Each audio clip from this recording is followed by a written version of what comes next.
So when you have these red teams that are testing your environments, would they have physical access as well? They took our tamper-proof laptop apart. They inserted a second Wi-Fi thing in there to bypass our Wi-Fi. I mean, they did outrageous things. It still took them a month or two to penetrate. I mean, they eventually get in. The access level they had is well beyond what any reasonable hacker had, and they had access to better than state-sponsored tools. The fact that it took them that long, if they didn't get in 6 hours, that's pretty much a win for our team.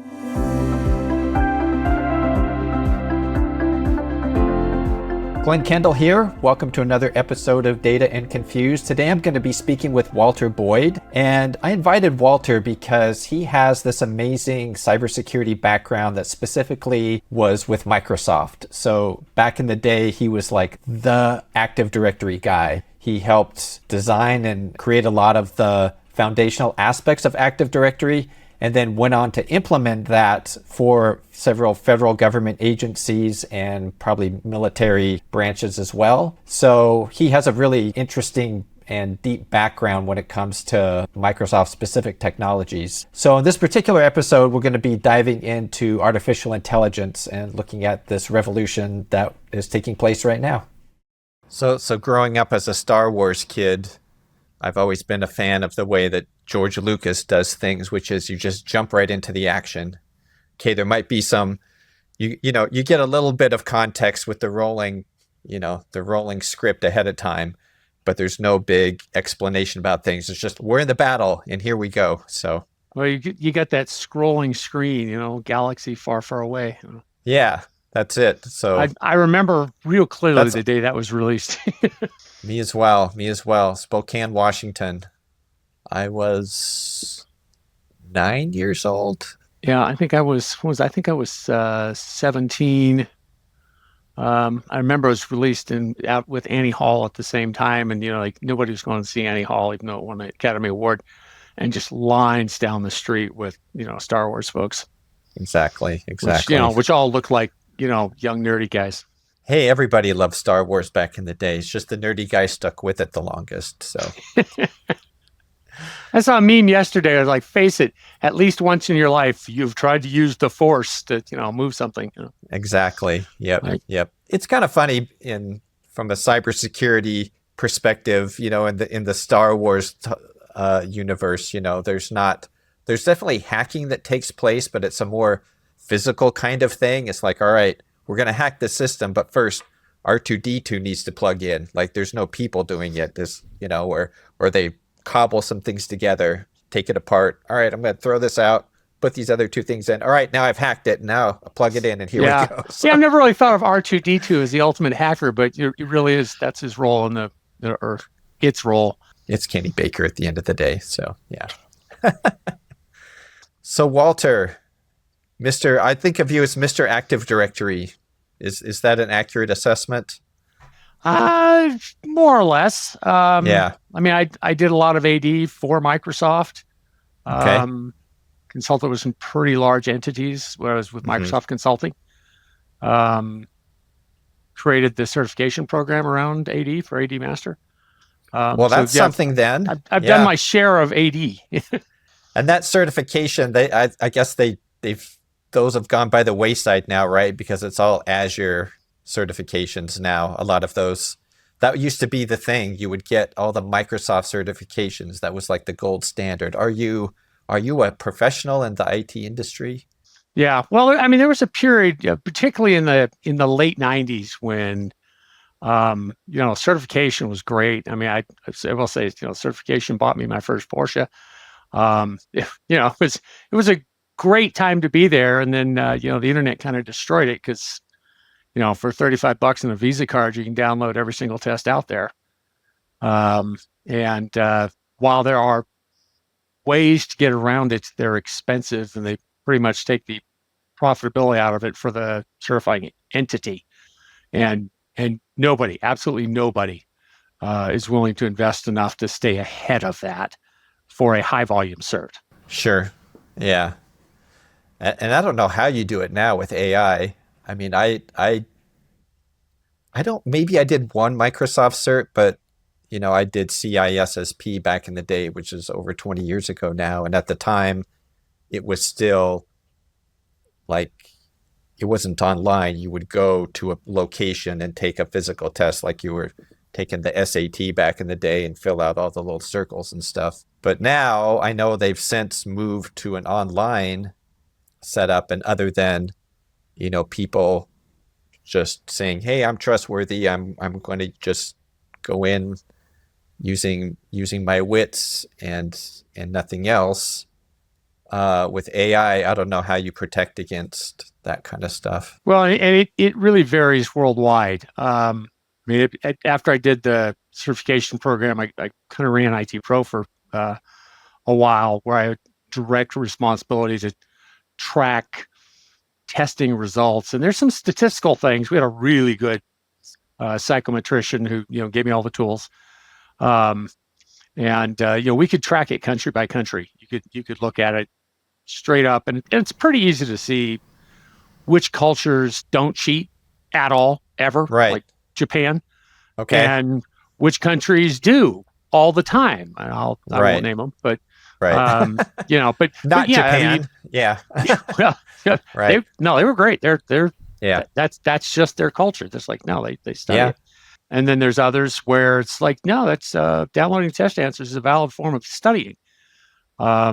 Which, if you're going to release the entire test bank, you do like what the FAA does, and it's a 700, 800, 900 questions. It's the entire body of knowledge. You could maybe look at that and say, okay, that's legit. But when you're doing something where you're only going to give 15 questions, give or take, and it's from a relatively small test bank, it's a very efficient model. If you stay ahead of it, and you can absolutely track that. You look at the pass rate on any single question, and there's a point at which it's like, all right, that question is no longer valid. It does not differentiate between high scoring people and low scoring people. And at that point, it ceases to be valid for establishing, the minimum competence bar. You can fix that, but several $100s a question to fix, which is difficult if you're doing 10,000, 100,000 exams a year. So it's a problem. I've passed over 100 tests, but I haven't taken one since 2008. Oh, wow. So yeah. it's been a minute. Yeah, I kind of left certification, went back to consulting after that. I was like, all right, this is not something anybody's willing to tackle in a way I thought was reasonable. They are doing some performance-based stuff now, where they put you online in front of a lab, which is kind of what we did with the master level programs. We gave them just an impossible lab and said, good luck. See, that makes sense to me, is if you have a situation where somebody is sort of in real time interacting, and you have, whoever's proctoring it, who's ever delivering the service is throwing things, whether in a lab or whatever, throwing things at people real time. I think that could be a way to get a good assessment. Yeah. Yeah. But if you get past something that's relatively trivial, create these 3 new users, which, okay, you can test for that easily. But if you optimize how this group policy gets applied, well, there may be a lot of ways to do that. And it becomes a difficult scoring mechanism, and it has to be automatable. So you end up, some of the really high end Halo type series, the master's program, CCIE was certainly the big leader there. A few others where they just had brutal labs, and it took a while to score them. But once you scale up and you're doing 5 figures worth of people a year, you can't manually score all that. So what was it about that environment, and I guess more about Active Directory and stuff? What drew you to that? Was it I won't say the fun, but the fun of getting into the different policies and just like, all right, it's like a big puzzle to figure out, we need to do these different things in order to configure permissions or rights? So I came up through the Novell world, where NDS, eDirectory, and almost without exception, folks that came up with that, it was like, you know, 80's working, but you can't do quite as much as you can do it, or you do it in a different way. But I kind of looked at it and said, this is 95% identical. I mean, there's a Right. few procedural things that are different, and of course, coming from a legacy Novell background, Microsoft was pathologically required to rename everything in terms of how how they did it. But at a high enough level, you look at it, it's like, all right, you got you've got directory partitions, you've got objects. It's still LDAP based. I mean, there's an awful lot of similarities. And back in the day, there were clear partisans on one side of that or the other. I ended up straddling that fence for a very long time, and until Microsoft actually hired me. In which case at that point I became firmly Team Blue. Right. And although interestingly, the first several years I was, they put me on projects to convert NDS things over to, in the federal government, convert it to AD. And they're a well-known set of tools for how to do that. So at what point, and not to say it was any particular point, but at what point did you get interested more in cybersecurity side of things? Because Active Directory is the brains, we'll say, because it does the directory and other things for managing what needs to be managed in terms of the organization. It's like, hey, here's sort of the business rules of what the organization needs. Let's put that into the directory. Now the computers know what to do. Well, I mean, the directories have always been a the auth mechanism. I mean, there's a small data lookup component of it, but the way most people use is, almost entirely for the authentication component of it. There's some integration with identity management systems, which is a different function, but they all do auth at one level or another. And then once I left education, I went back to the consulting side of life, and was on one of the military teams for a while, and then an opportunity opened up with the cybersecurity group, the consulting cybersecurity group that was largely based out of DC at the time where I was working. That had a lot of really well-known Microsoft players, folks that are still there, still very good. And it was a great team to be on. I mean, just stunningly brilliant people. Microsoft as an org and as an entity may have some cultural problems, but damn, they got smart people, that was a lot of fun to work with. So what kinds of things did you come across or did you learn there that were new based on, because I had a lot of Active Directory knowledge coming in. Yeah. So everybody on the team, the baseline of, you knew exactly how Active Directory worked. That was kind of a given. In fact, that was a given. Get hired into a consulting role, or at least for the roles I was looking at.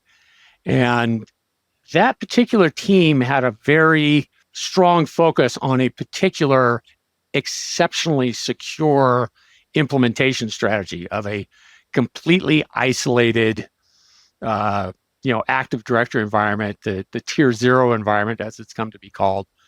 All the auth things and things that can control the auth things. So the VM structure it might be built upon, any monitoring things that might be able to exert control. I mean, there's a whole set of rules for that, and that proved to be pretty secure. I'm not sure it'll keep out the best of the state actors, but it'll keep out the script kiddies pretty well. We went about implementing that, and but it turned out that from a consulting basis, when you're bringing in hired guns from Microsoft, is not cheap to implement like that. I wonder if there's something from that experience that you looked at and you're like, wow, okay, yeah, these things are definitely going to take time. They're more complicated. We need to do them because we're doing this special secure tier 0. But was there anything you came across that was like, you know what? This was something that was there this whole time. And if I had to do it again for these, we'll say, regular implementations in a regular run of the mill, you're like, yeah, we should definitely do those things now, whereas we weren't doing them before. I mean, there's some of them that are relatively easy. My main gig these days is a principal cybersecurity architect for one of the major financial institutions. We've got an isolated environment for our tier 0, but it's really just network isolation, which is it's a good first step, but it's it's nowhere near as extreme as what we're implementing at Microsoft, because it's not designed to do everything we were attempting to do. But there's elements of that overall isolation structure that can be applied generally. I mean, I've used them in small businesses when I'm doing side work for that. I mean, it's So what's an example of one of those? the easiest thing to do is just like smart card off. So you've got really good, strong authentication for at least for your administrators, where that's pretty hard to get past. Certainly better than username password. I ended up implementing that same system after I did a whole bunch of federal agencies and a couple of private ones. I mean, we tended to get hauled in when an agency CIO was getting hauled in front of Congress for getting, penetrated. And they're very motivated at that point to fix the problem they had. But that motivation only lasts about 6 months, and it's about a year to put the project in. So it's it ended up being CYA mode.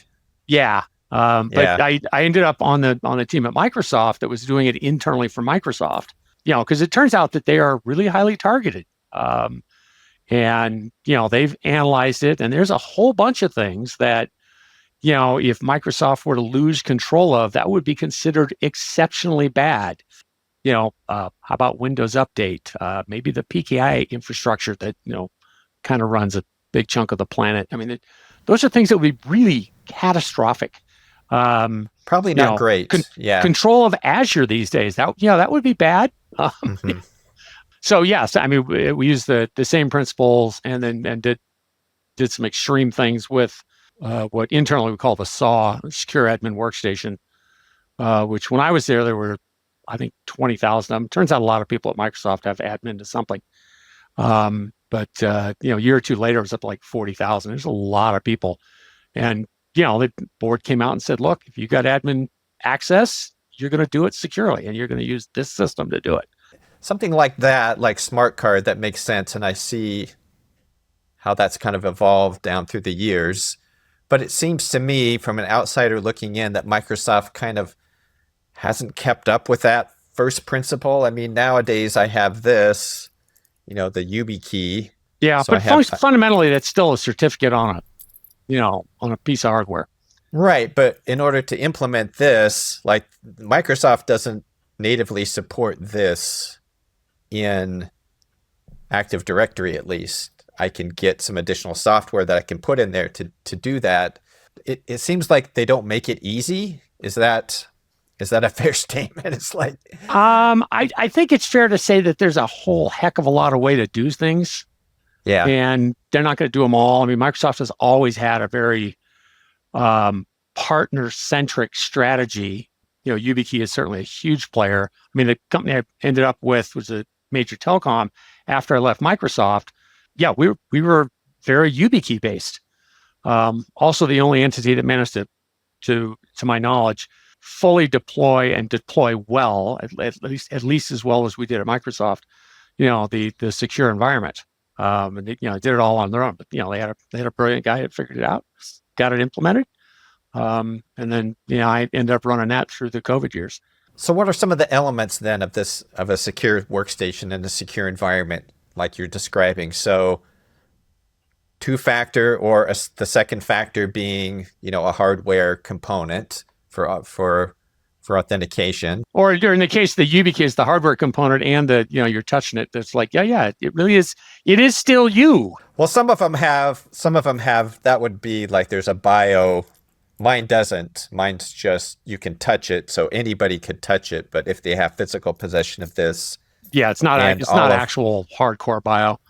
But I mean, you've got FIDO2. You got a whole bunch of these things that are, at a high enough level. You look at the 10,000 foot view, and it's like, all right, I'm sticking some sort of hardware token in there. It's got a cert on it. Possession of that token presumably means you are you. You have identified yourself with the PIN or whatever is required to, to show that you are you. So if I want to make a tier 0, I'm not Microsoft, but I'm an aspiring or just paranoid person who wants to set things up, they the really right are way out to and get secure. you. So, I mean, they are. Some of them really are, yes. Not from Japan, though, but everywhere else. Everywhere else, yeah. What are some of the elements besides... So we have the 2-factor or 3-factor authentication. Yeah. Well, you've got 2 parts. I mean, one's the secure workstation you're logging in from, which is highly questionable in almost all environments. That's true. I mean, it's very difficult to securely run a shared usage, general office. I'm going to run Word, Excel, whatever applications and email and surf the web. And oh, by the way, I'm also going to manage our most secure AD infrastructure. It's like they're kind of incompatible. So it's like dedicated hardware, dedicated purpose.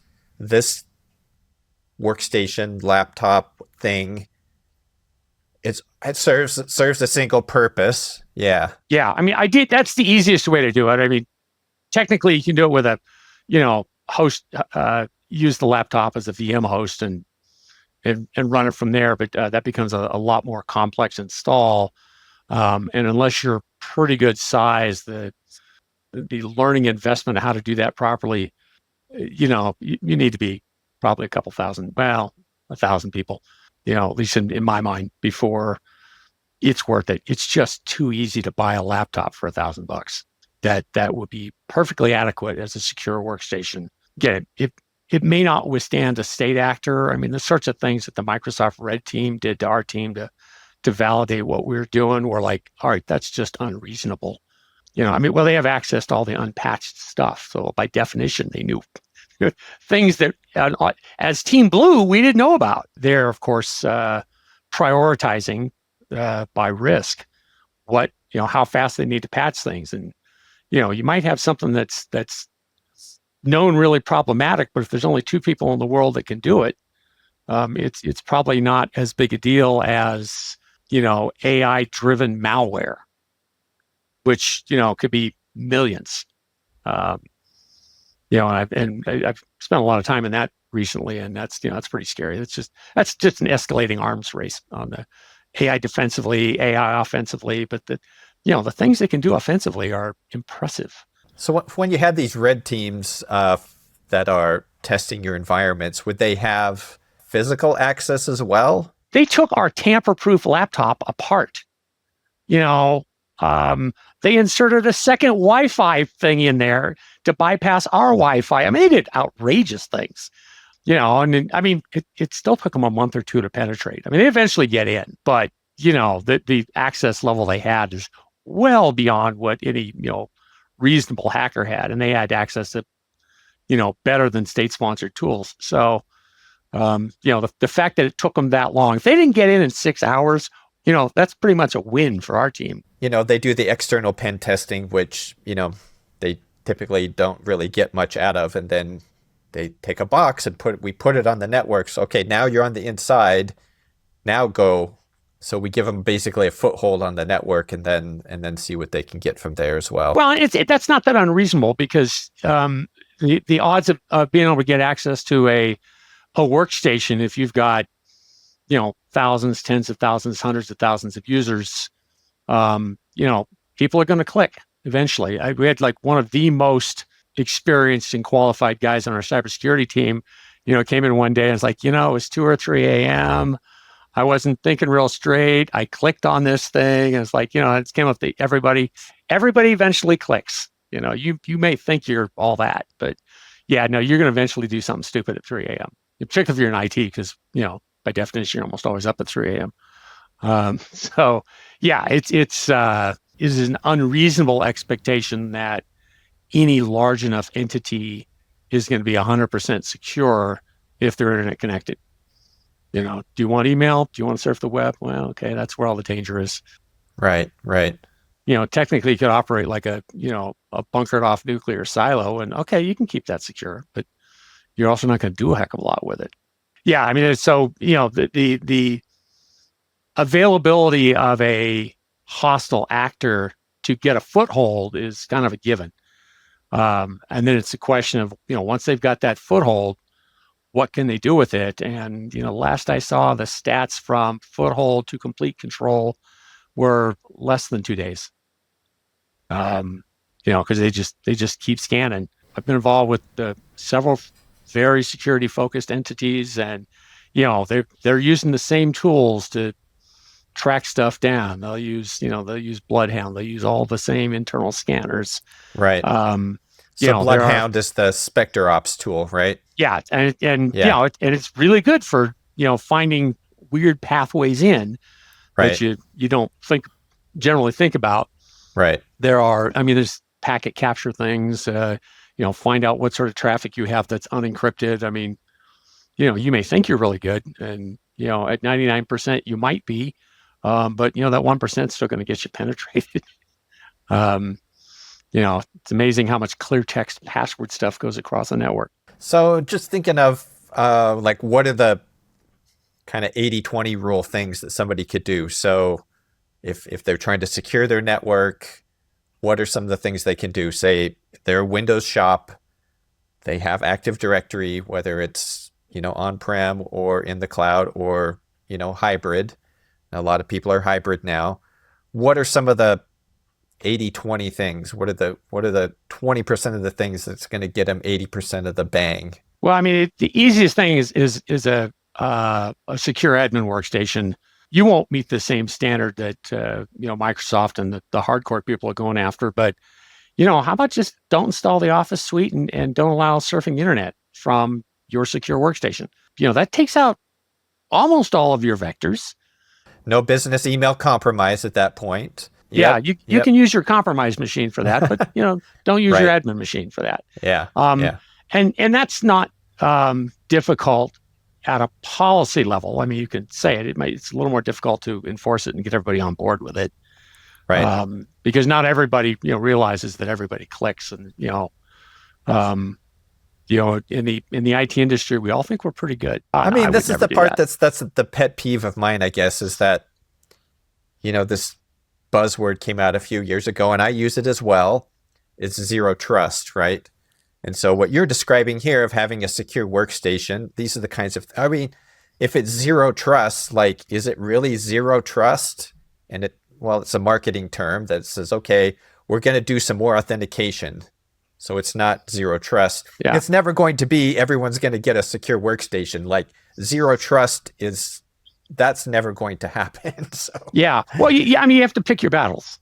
You have to pick your battles, exactly. And so controlling access to, the keys to the kingdom is a really good first start. I mean, a lot of entities, of course, will have AD on-prem, despite the fact that Microsoft really wants you to use nothing but Azure and get rid of everything on-prem. I think most entities are going to end up hybrid for a really long time.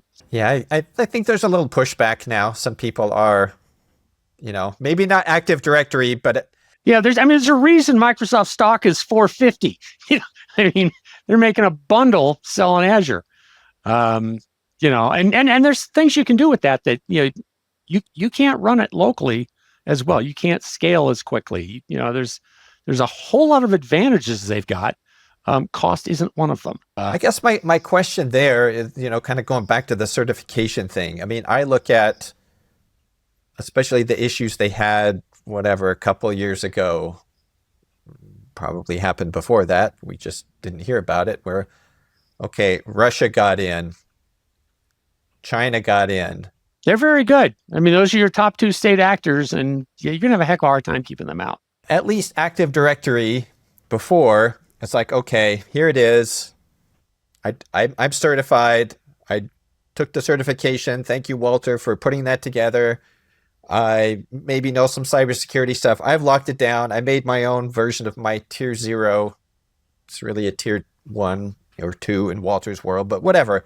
I at least responsible for it. I see what's there. I know where all the buttons and knobs are that can be turned. Now we put Active Directory in the sky. We name it something else. But there's so many buttons and knobs. I question whether there is literally a Walter or anybody at Microsoft that knows where all the buttons and knobs are. It is so complex. There's so many APIs. There's so much stuff happening there.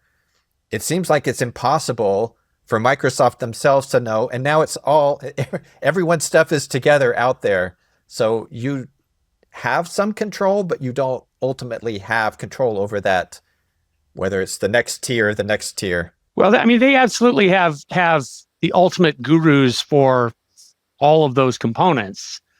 And, they could be current today, and then, 20-something product manager says, yeah, we're going to make this thing burp on Tuesdays. And, all of a sudden the architecture changes.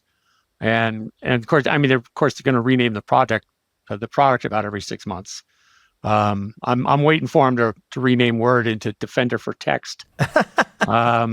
Copilot. You're thinking Copilot, 2 generations back. It's Copilot. Copilot, Defender, and there's one other that there's like, I don't know which version of that is that, because there were like a dozen of them. We were logged into the Azure doing something or another the other day, and it was I can't remember if it was vulnerability management or something. It's just like, no, it's called Purview. I'm like, what? Oh, yeah. It's Purview now. I'm like, what the hell is Purview? It's this thing that it used to be. I don't remember if it was the threat management or vulnerability posture, one of those things, but now it's Purview. I can tell you why that happens, or at least I can give you my opinion why that happens. For a period, I was a senior product manager. I took all the training at Microsoft. And, it turns out that if you rebrand a product, that's viewed as a positive on your MBOs, and you're going to get bonused nicely. And nobody is asking the question, if we rename Azure AD to Entra and we invalidate about 10 million customer docs that now all of a sudden have the wrong name in it, maybe that's not a great value for the customer overall. Of course, that's way easier to say now that I'm not getting a paycheck from Microsoft.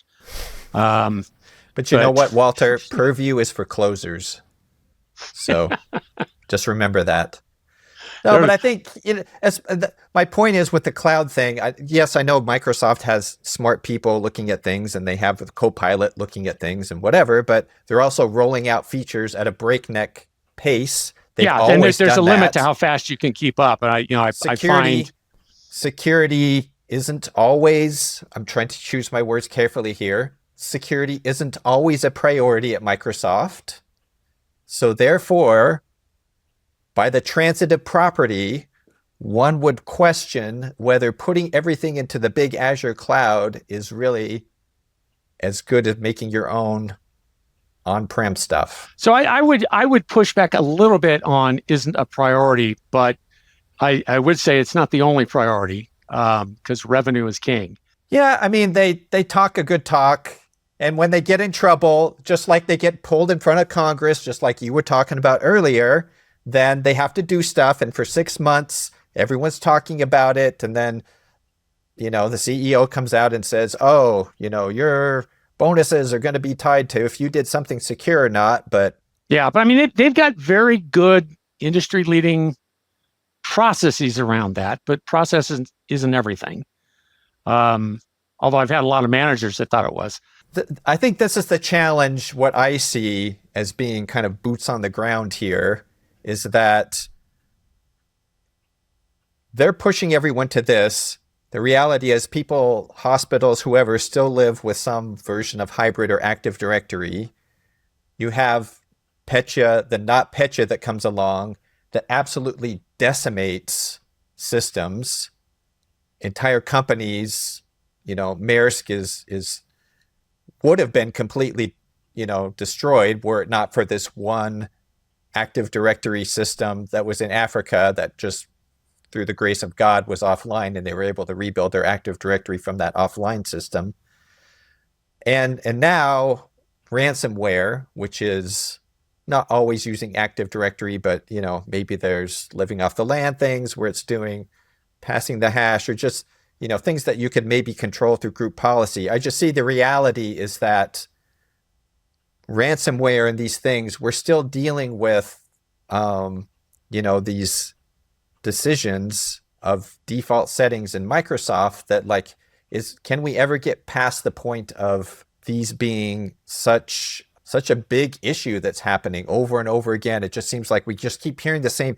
Why do we keep having the same story over and over again? Same Star Wars story. So you look at that, and I mean, the default is compatibility, not security, because there's a limit to what grandma can do, or your average user who's just not very tech savvy and really doesn't want to run a secure workstation. They just want to, exchange pictures of their grandchildren, do a little online banking. Sure, there's grandma, and granted, that's one thing. Yeah, but I mean that's half the workers in the country too. I mean, they're there like, I want to do my job. I'm not a computer person. I just this is a tool for me, and that is a difficult position. I mean, we try to educate. I mean, I every entity I've ever worked at, you've got your, very regular trainings on here's what phishing is, here's what, malware is, and you have to keep reminding people, here's how to make a good password. I mean, those are things that we have all seen innumerable times, and they haven't fundamentally changed. I look at the how to make a good password, and what we advise people now is not fundamentally different than what CompuServe advised, like back in the 80s. Of course, back in the 80s, the industry was small enough that I felt like, I could know everything. On the other hand, I was 20, so I already did think I knew everything. So, there's a difference of approach there. But, now you're going to specialize in something, and you better know somebody else that's specializing in something else. Like I do AD, very good friend of mine does SQL. We don't, cross skill sets all that much. Only when you can't log into SQL, then you're like, Walter, that's your fault. I get that call, and and it's always a few certain things, and you go in and you resolve them, but there's a lot of stuff to know. Yeah.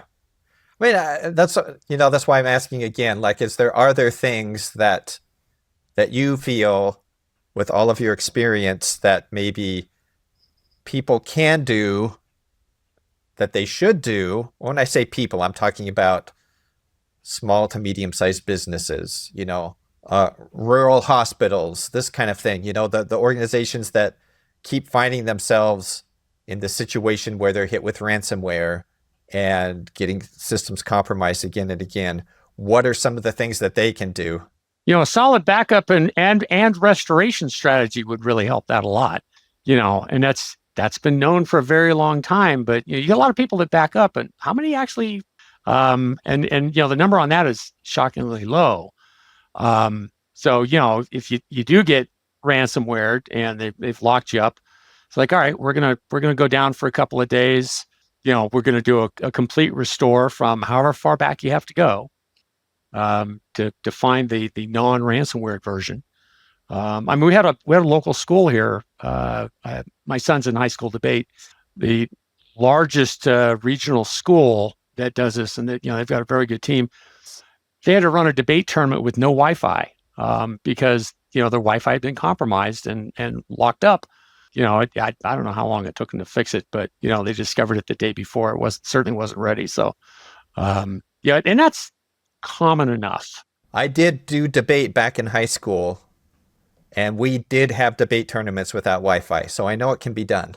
Oh yeah, no, you can. You just go in with a huge printout of. Now, let me see your card on that. Yeah, we did. We had whole briefcases. We had luggage. So much luggage we would bring in full of all of these index cards. It was crazy. Oh yeah, no, my son's going into state this weekend, and I think he's printing out 168 sheets of one of the things. He's just going to display it and like, yeah, here's all the cards.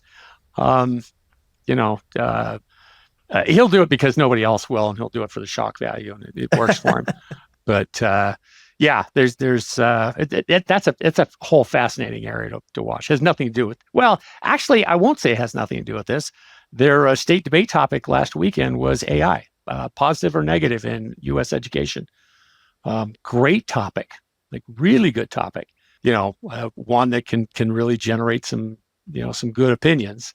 I think it ended up being probably maybe a neg focused topic. It's not a question of is it going to happen. It's just is it going to be a positive or negative, which is a quality of implementation question. So that's a different story.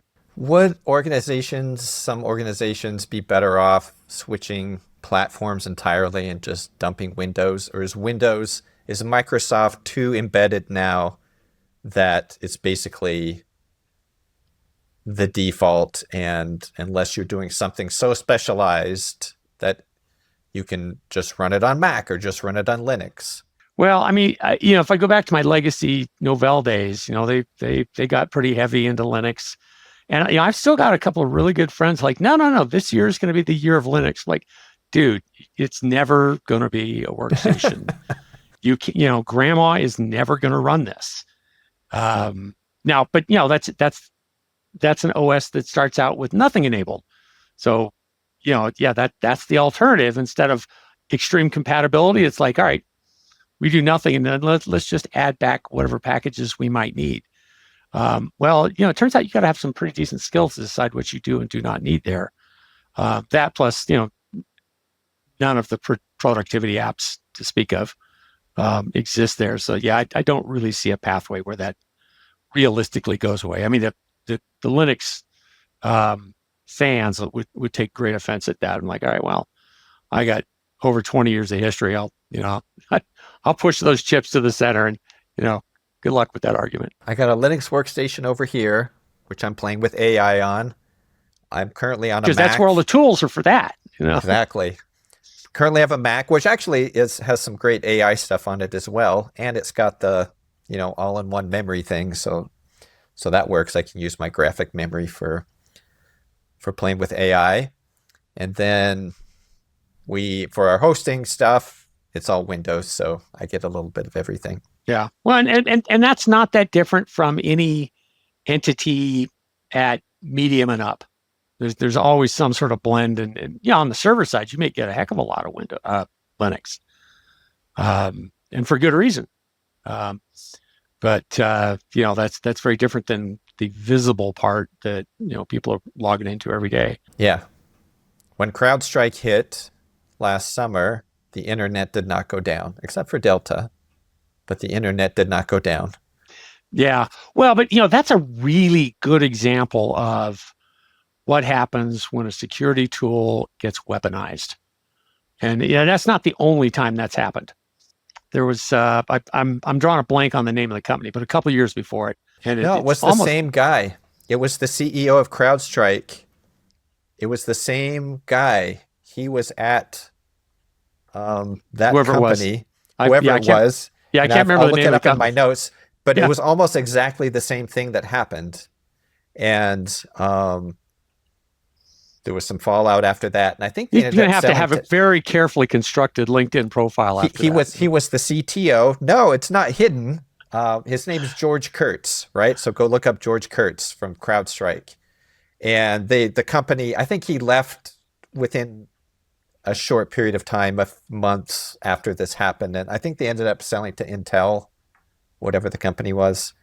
And then the company he left after that and started was CrowdStrike. Horrible luck on his part, because as a CTO, he's not the guy implementing. But CrowdStrike is doing very well for itself, despite all of that. But that's the thing. CrowdStrike is the thing that you are like, okay, I don't know how to lock this down. I can't lock it down because it's too complicated or it needs to be compatible with whatever. Okay. Put CrowdStrike on it. If anything bad happens, they'll handle it. Thanks. Yeah. But if it gets weaponized, it's different. And that won't be the last. It'll happen again. And particularly within an industry where you get a dominant player like CrowdStrike was, they were very heavily implemented across a lot of places, and they came out and hosed them all at at an equal level. Maybe not as bad as Delta, but if you're running airplanes, that tends to have really extreme downsides. Yeah, I was actually at the CrowdStrike conference last year. So we're CrowdStrike customers and we did get hit by that. Fortunately, our IT guy who was on call at the time just figured it out himself. He went on Twitter and saw what the chatter was about. It's just like, oh, okay, it's this fix in this file. Okay, great. And he just went and fixed all of the systems. And it didn't hit all of our systems because it's just kind of depending on which ones were, had called to get the update got hit. And he was able to fix it on his own just within a couple of hours before any of us knew. But I was pretty salty, as you can imagine, that had happened. But then I wanted to go to the CrowdStrike conference just to see, what the overall mood was after this. And PR centric. but they addressed it. I have no they choice. talked about it. They had no choice, but they took it head on. They owned it. Which I did appreciate that. So, but yeah, it was actually a good conference. So, yeah. Yeah. Well, it'll be a significant organizational learning experience. Yes. So they won't be the next one that gets hit. Probably it's going to be somebody else who. Right, but it was just a programming mishap, right? Because it wasn't anything malicious. It was just somebody, the left hand not talking to the right hand. It's like, oh, here's a function. They added a new, they changed a method inside of there. Okay, you can pass more parameters to it now. Instead of 25, now it takes 26, default to null. And then at some point, then they updated the template and it didn't pass. Yeah, whatever. But I mean, that sort of thing happens, and we're human based, and I don't think it's going to get any better when it happens with AI, as AI writes more and more of our code poorly. You can take somebody like me who hasn't programmed professionally now for 40 years. I did for a couple of years after I got out of college, but that's way pre-object anything. So I can have a chalkboard conversation, but if you actually wanted me to do something in a modern language, yeah, I'd pull up ChatGPT and tell it to Python it for me, and I could probably read it. I was working on just a personal project and testing out different AIs for writing code, writing a Python script. And I started in ChatGPT just because it was easy. And it got me, it wrote a script and did some good stuff. And so I started with that. And then it started to get a little confused. So then I went to Anthropic and was using Claude. And the new Claude 3.7 was actually quite good. And it started to break things into classes. So it made nice classes. It was doing some great stuff. And then I was doing it all through the web browser. I didn't know, or I didn't have the Claude app. So I was just limited in how much it could do within the web browser. And then I moved it into Copilot because at this point it's like, all right, this is beyond what I can just do in a text editor. So I'm just using Notepad, basically. Move it into VS Code, which is Microsoft's free IDE, right? Put it in there. Then immediately Copilot says, hi, would you like me to look at your code? Like, not really, but I am curious. So yeah, let's take a look at it and see what you're going to do. So it did. It took that nice Anthropic script, which was working fine. Claude had made, it was working great. Oh, you really need to break this up into different files. This is best practice. Put the settings in this file, these classes here, these classes there, whatever. You want me to do that for you? So I'm like, all right, sure, go ahead. Of course, broke all the logic. But then I was using both of them to go back and forth. It's like, all right, Copilot did this. What do you think, Claude? And then Claude would have an answer. So it's going back and forth. I eventually got it all working, but I do have some programming experience. And so I think without the programming experience, I wouldn't necessarily have known some errors that were happening. Like at one point, it was like doing an indexing, a 0 base versus a 1 base index. And so if I hadn't caught that and say, oh, okay, well, you're doing 0 here and 1 here, no wonder why everything is off. Can you just, take this into account?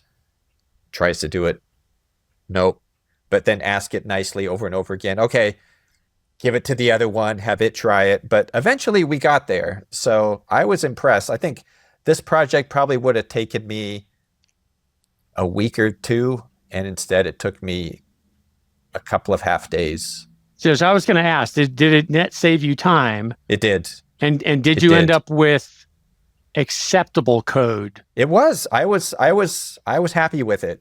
I was happy enough with it. At the end of the day, because it was just a personal project, it's like I don't have, super high requirements. Just like, does it do the thing I need it to do? Is it relatively well organized so I can, if I need to add on, which I probably will do later, I can. Okay, great, cool, it's good enough. Mission accomplished. Yeah, I've got a pending Pi project, a Raspberry Pi project that's going to fall in the same category. Yeah. Anthropic. Yeah. Give it a shot. Anthropic 3.7. Yep. Claude does a good job. All right. Give that a shot. You can give it a prompt. You can do some settings in there, or you just have to write it as part of your prompt to say, not just say write the code, but you say, you are a software developer specializing in infrastructure, or whatever it is you want your code to be about, with 20 years experience. Good prompt engineering in your role as an expert software developer. Exactly. And with all of your vast experience in doing object-oriented programming and stuff like that, if you just prompt it the right way that way, then it'll suddenly, say nice things to the AI. So when they take over, you're not viewed as a threat. I was yelling at Copilot. I was downright yelling at it. Yeah. I've had my times with ChatGPT of like, I just told you not to do this. It just frustrates me. Although I will say I use it for soil science research, completely off IT topics. It actually does a pretty good job, but there's a heavy BS factor, which we normally refer to it as a hallucination. And you have to be able to recognize, much like you did with your code, you have to be able to recognize that when the answer they get back is just either one, a complete fabrication, or two, just indicates that, well, in my case, I end up exceeding the context window. I've thrown so much data at it that it can't process it, and I'm too cheap to give them $200 a month to get more. So I'm stuck with the $20 a month capabilities, which, to be fair, are pretty good. I mean, deep research was interesting. I used up my month's allocation of deep research in a few days.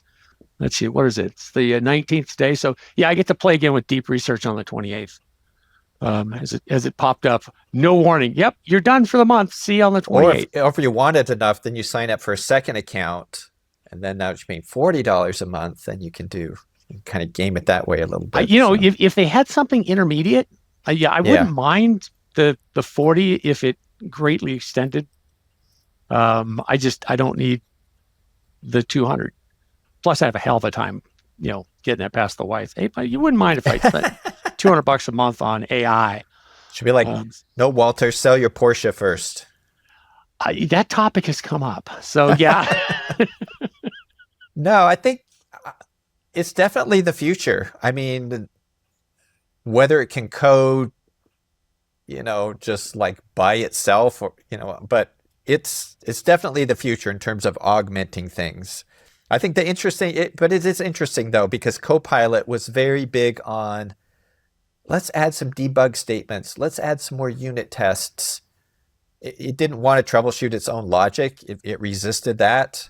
And so I kept telling it, no, I don't want to do more debugging. No unit tests. I want 0 unit tests. This is not the place for that. And so, but you can see, like you said, how the training is. Which is, a major limiting factor. In fact, it factored into the state debate last weekend. It is as good as the training, and for general purpose, the training is getting to be pretty difficult at this point to expand on it. I mean, deep research is an interesting extension, which you just got an agent that goes out and does a lot of stuff, and that's been pretty decent, but certainly not flawless. There's just limitations in what you can do. But boy, if you've got base simple questions, it's pretty simple. But it's, on the other hand, it's not AI. It's an exceptionally good predictor of the next word. You go look at a billion documents and then the next word after active in a lot of contexts is going to be directory or passive. Yeah, whatever. Well, that would be aggressive. Oh yeah, passive aggressive, but not active aggressive. But I mean, that's functionally how it works. Yeah. And so it's not going to write better code then. Is it going to write better code? Because if it's just emulating code that's already been written, is it going to write better code? And if we have security vulnerabilities due to human programmers and the limitations of the implementations of things, now we have AI generated code. Aren't we just going to be rapidly accelerating these kinds of issues? I mean, there's an argument that we're going to generate mediocre code really quickly, which I don't know. Is that better or worse than where we currently are at? That's an interesting value discussion.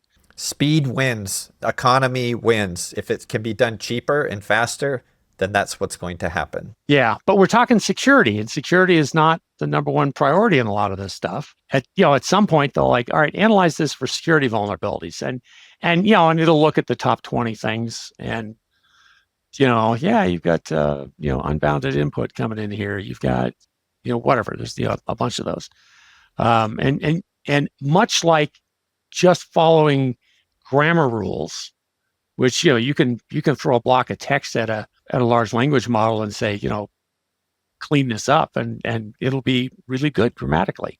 Will it be Hemingway? No, but it certainly won't be Twain. I imagine we might get to the point, but let me know what you think, where you have AIs that will specialize in certain things. So this AI or this AI agent or whatever they decide to call it is going to be really good at doing your security testing of your code or of whatever. Well, it will be very good at checking what they've trained it to check for. That's what I mean. So you'll have one that's good at maybe writing certain code, and then it's like, oh, you have to test it with the other AI, and only if this AI passes it, then it's off to the races. Yeah, but can you find the latest hack? I mean, think of it like a virus scanner where, Microsoft releases 6, 7, 8 different iterations of their latest Defender file every day, and so do the other vendors. And they're just adding new stuff as fast as they're being developed, or well, as fast as they discover them showing up. I mean, Microsoft's got a pretty good advantage there. They're monitoring 1 billion systems for this, which does give them a significant data advantage. Will a programming one get there? Probably not quite as fast, but eventually they may, get to that. I mean, I have a lot of faith that will, particularly the dedicated purpose ones where, you're not trying to generate generic whatever.